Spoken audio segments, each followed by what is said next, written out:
Hey everybody, a change of scenery today. Welcome to the channel. I'm Dane, your host of the Rock and Metal Guardian.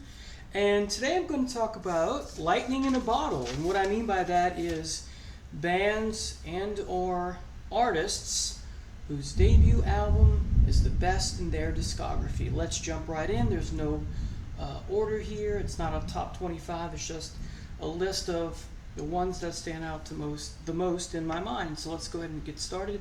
The first one is Quiet Riot's debut, and when I say debut, I mean first American, UK, Australia, that sort of thing, not the Japanese two with Randy Rhoads. Those for me, they're nothing special, despite the fact that Randy Rhoads is the star of the show. Just the quality and the musicianship aside from Rhoads is just not very good. And even Rhoads hadn't come into his own yet. And unfortunately, by the time you get to the American debut, Rhoads has already passed away.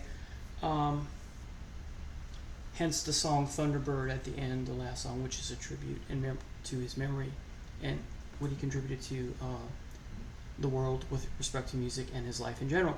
So Quiet Riot's metal health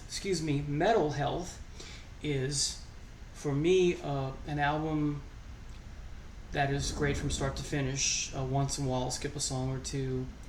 I will sometimes skip Thunderbird because it's kind of a tearjerker. Well, it is a tearjerker, but anyway. So next is Motley Crue's debut. Of course, they're all debuts. That's what the theme of this is. So Motley Crue's debut, Too Fast for Love. Live Wire is their heaviest song. It's my favorite. Come On and Dance, Public Enemy #1. Merry Go Round, my second favorite. Piece of Your Action, Starry Eyes, On With the Show. Fantastic album. Next is Ted Nugent's first album. There are other albums I like after the first one, like Cat Scratch Fever. There's quite a few, but again, the theme of this video is they never captured lightning in a bottle twice. There are things that come later that are good, but these are the best, and it's so unfortunate, but it is what it is. So Ted Nugent's debut for me personally, again, this is all opinion. I'm not saying this is set in stone. You must agree what I say, or you must have the same opinion. You must agree what I believe in. No, it's not that. I'm just giving you my viewpoint, and hopefully in the comments you will tell me what you agree with and what you disagree with and that sort of thing. Next is Pentagram's first album. This is the only album I like by Pentagram.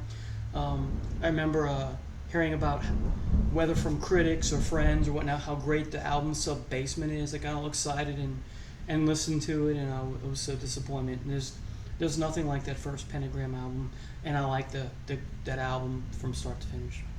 Next is Asia. Got the big dragon on the cover, Geffen Records, right? I remember being so excited when it came out, being a big John Wetton fan, high school, and I remember I didn't get it right away. I had so much of my allowance that my mom gave me, mom and dad, and it was either that or the Kansas album, Vinyl Confessions. I went with the Kansas album, and I like that album more, obviously. Or maybe it's not obvious, sorry. But I don't like much of the second album, the Sophomore Effort, and even the third album. But everything after the third album is like, what's going on here? It just doesn't do anything for me. And you got all these talented musicians, but it's too. Even the first album was disappointing because it's just, you've got four members. The four band members are these prog giants, and it's not a prog album at all. So, all right, next is Ace Frehley, the solo album / Kiss album. The Frehley's Comet stuff has some good tracks. Trouble Walkin's okay. I'm sorry, I take it back. Trouble Walkin's actually quite good, but nothing compares to this album. All right. Lucifer's Friend, the debut. creepy album cover. You have Ride in the Sky, which has that French horn that imitates the intro to Led Zeppelin's Valhalla I'm Coming, right? An Immigrant Song. Sorry about that. So you have some other great tracks. Everybody's Clown, Keep Going, Toxic Shadows is fantastic. Free Baby, Then Baby You're a Liar, In the Time of Job, When Mammon Was a Yippie. Sorry, that's one song. In the Time of Job, When Mammon Was a Yippie. The title track, band track, Lucifer's Friend. Rock and Roll Singers Great, Satyr's Dance, and Horla. Our World is a Rock and Roll Band, and Alpen Rosen, if I'm pronouncing that right. All right. So, next is the New York Dolls. I like their second album. I don't like much of what follows after that, the reunion stuff. It's quirky and fun, but the second album is kind of, it sounds to me like they're just having too much fun. It's more humorous than any, now back at the ranch kind of thing, right? It doesn't capture what's going on that first album. The first album was just fantastic. Next is Wasp. This has an extra track, Animal, F Like a Beast, I Want to Be Somebody, Love Machine, The Flame, Bad School Days, Hellion is Great, Sleeping in the Fire, On Your Knees, The Fabulous Tormentor, and the even more fabulous The Torture Never Stops. You got some bonus tracks, which weren't on the original, Show No Mercy and Painted Black. Those are B-sides. I like Headless Children. That's my second favorite, but this is, love the album cover too. This is, they never recaptured this glory here. All right, next is, oops, I'm getting ahead of myself here. Night Songs by Cinderella. Long Cold Winter is a close second, but that first album, just nothing compares to it. Great from start to finish. Even the sophomore album, Long Cold Winter, is great from start to finish, but it doesn't resonate as much as the first album does. And then each successive album gets more bluesier, and I like the bluesier stuff, but I like the hair metal first two albums. The second album's more bluesy too, but that first album, the second album's got some hair metal stuff to it, sort of, or moments, small moments maybe, but that first album is just great. Guns N' Roses, Appetite for Destruction. I barely listen to this anymore. There's a couple songs I still listen to, but still, if you were to give me their whole catalog, this would be the one I continue to go to. Use Your Illusion 1 and 2 just has too much filler, and then Generalize is okay. I used to love it, and then everything else after that, yeah, I could do without. Bleach by Nirvana is next. There's an album later on in this video which is different band, different type of music, different genre, but they have something similar in common, which I'll get to. The reason I like this over the sophomore effort, Nevermind, and then definitely In Utero, which I don't care for, is because it has that heavy rawness that they went away from with the second album. Yeah, Smells Like Teen Spirit's kind of heavy in a punk aesthetic way, and I used to like it, but it's one of those songs that it got old for me. Some songs get old because, well, some songs never get old and some songs do for some reason. I can't explain that paradox, but Smells Like Teen Spirit I don't need to hear ever again. There's a couple songs in here I don't like, but overall this is a fantastic album for the most part. So, love that raw edginess, heaviness that I missed from Nirvana. Let's see, where are we in our list? My list, sorry. I don't want to put words in your mouth, sorry. The Ultraviolence from Death Angel. When I heard their second album, Frolic in the Park, I was like, I'm not sure what to make of this. There was something missing.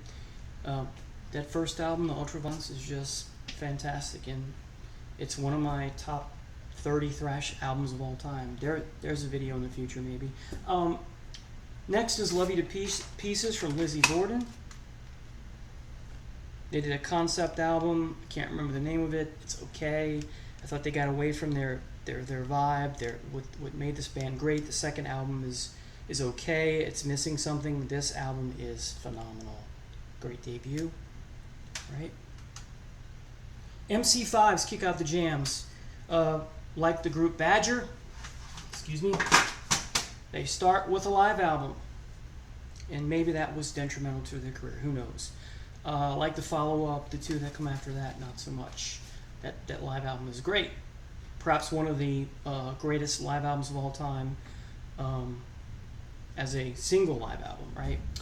So MC5, Kick Out the Jams. Next is the debut from Garbage.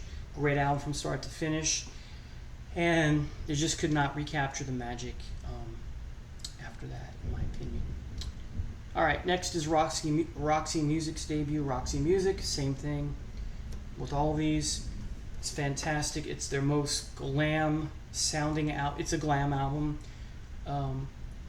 The American version I like better, although I have both on MP3 format, because the American version has Virginia Plain. That's my favorite song from them, and it's very cliched, but it is what it is. However, there's the rest of their catalog gets into waters for me that don't fit the glam mold for the most part. Avalon I find boring. Sorry, I'm not trying to hate or troll or upset anyone, but it just doesn't do anything for me. Then Bat Out of Hell, Meatloaf's greatest masterpiece. It's a shame, and that's what part of this video is about. It's a shame when your masterpiece is your best. Your first album is your masterpiece, and you know everything is just never compares. So here's the back part of the on the inside. You have what the original vinyl back cover was. Meatloaf handing off. Oops, little glare there. Meatloaf handing off, presumably Carlo DeVito to Jim Steinman there. Meant to be funny. And then we get to Bonded by Blood by Exodus. This is the only Exodus album I like. So part of the album, some of the albums in this list, I like other things in their catalog, but this is one where this is the only thing I like. I used to have the third album on cassette. I used to play it in my car. I listen to it now. It doesn't do anything for me.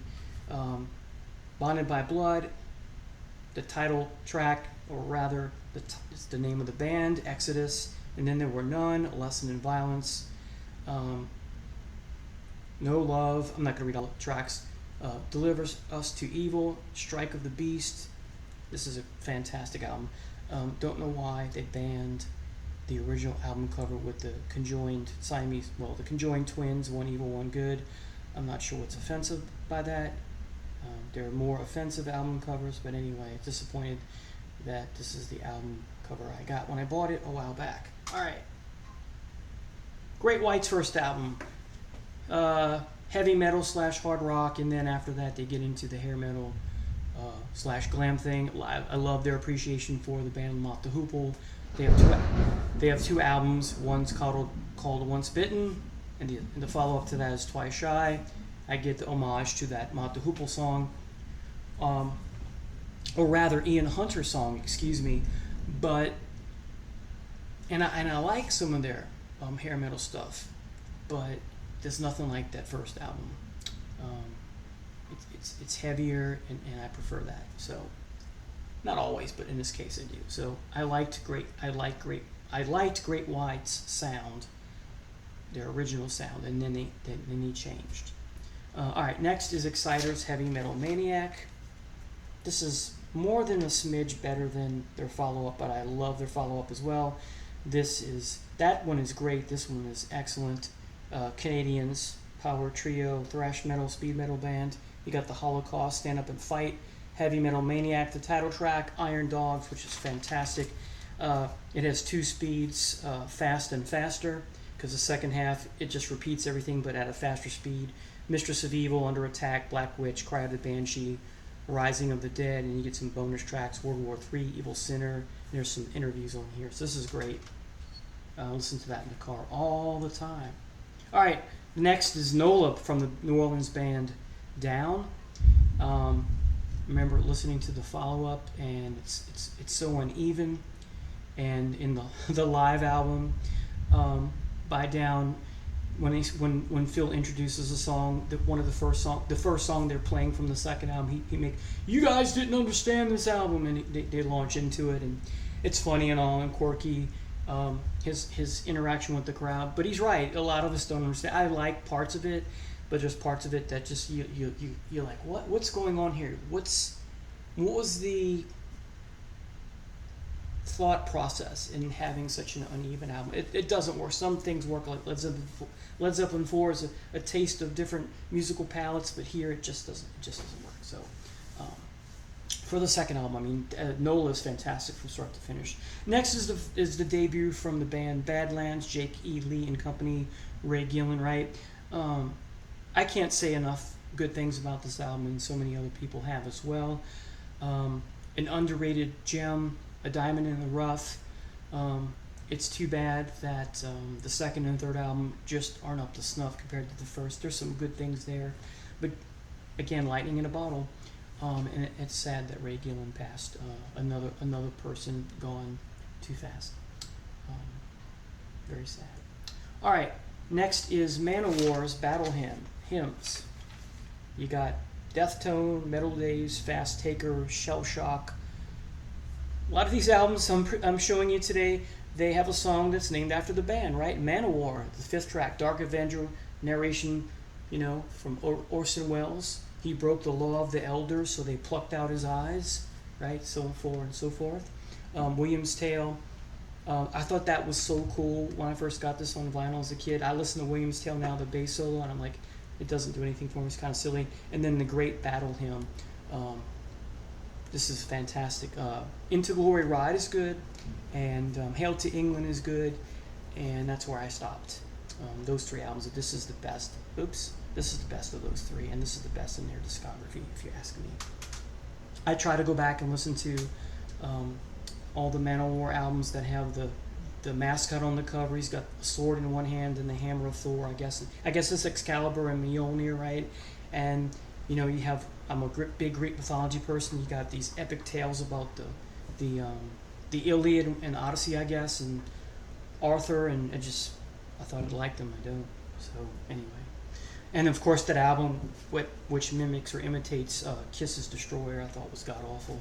I had that on vinyl for a while as a teenager. Let's see where we are. 10 from Pearl Jam. Great album, start to finish. You got the ballads Black. But then you got there's another ballad which alludes me to the last song, I think. But you got the rockers like Porch and Why Go, and it's just a great album. And again, they veered and went into more an Americana approach after that, especially with Vitology or maybe No Code. The second album's got some good songs, but there's a song in there that would work better as a Black Crow song. Don't Call Me Daughter. I'm trying to remember the name of the heavy song on that record. That was the Pearl Jam I know and love. Anyway, goes to show you I haven't listened to their sophomore verses. I haven't listened to their sophomore effort in quite a long time. Next is another New Orleans album besides Down is the debut from Zebra on Atlantic Records. This is a band that goes way back with me from my childhood, or I should say in grammar school. Same difference, same thing. A band who essentially influenced by Randy Jackson, the lead singer, guitar player. His two major influences were Zeppelin and the Beatles, so it sounds like Led Zeppelin meets the Beatles.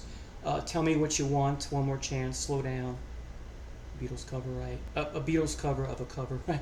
As I said before, Who's Behind the Door, thematically or plot-wise similar to Come Sail Away by Styx. Those sound totally different. When You Get There, Take Your Fingers From My Hair is fabulous. Don't Walk Away, and the La La song. The three best songs are here are Tell Me What You Want, Take Your Fingers From My Hair, and the La La song. Some great heavy guitar playing here. Their second album, the sophomore album, No Telling Lies, very similar to the Boston album.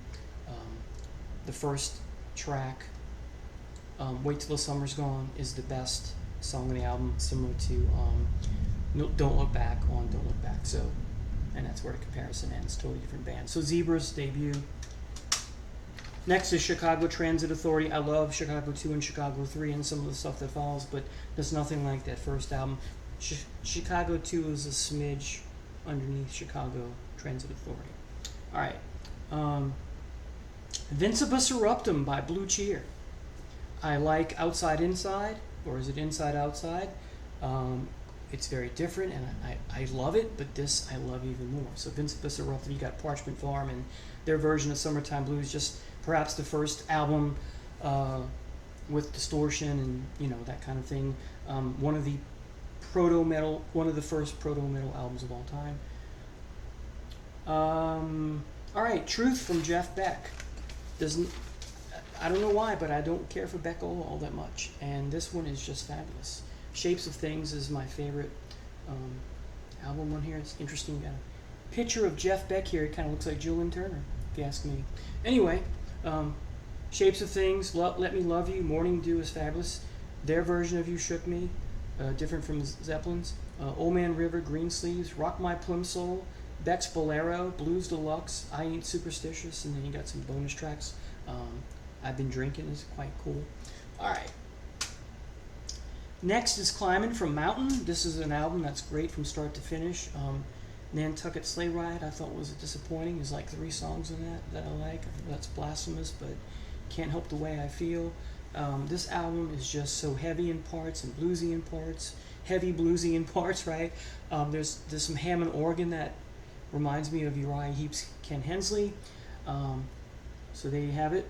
Next is the debut from Montrose, Bad Motor Scooter, Rock Candy, Space Station Number 5, and so forth and so forth. Just a great album.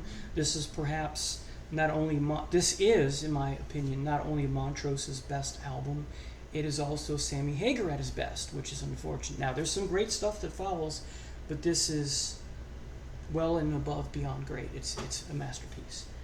As far as Montrose as a band and Sammy Hagar just killing it. He's not in the zone, he is the zone. So if that makes sense. So next is the debut from the Cars. This is, I've said this before, this is might as well be the Cars' greatest hits.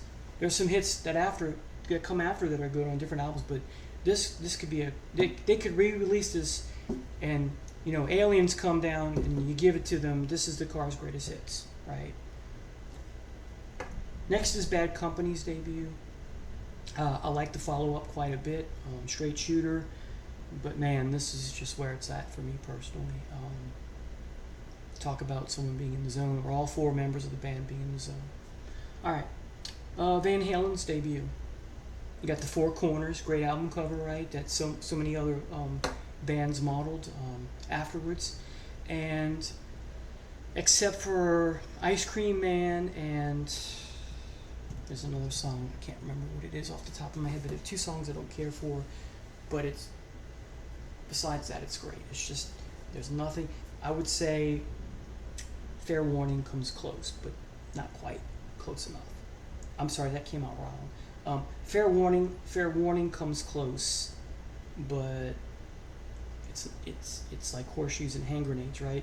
It's close, but it's not as good. All right. Facelift by Alice in Chains.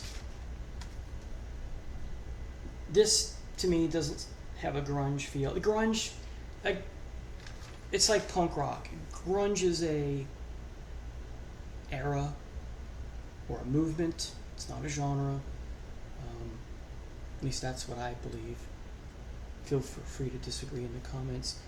This has in parts, not always. This has a hair metal-y feel in parts. Songs like "Put You Down," "Confusion," "I Know Something About You," "It Ain't Like That," and then you got some kind of slow, grudge-like songs like "We Die Young," "Man in the Box."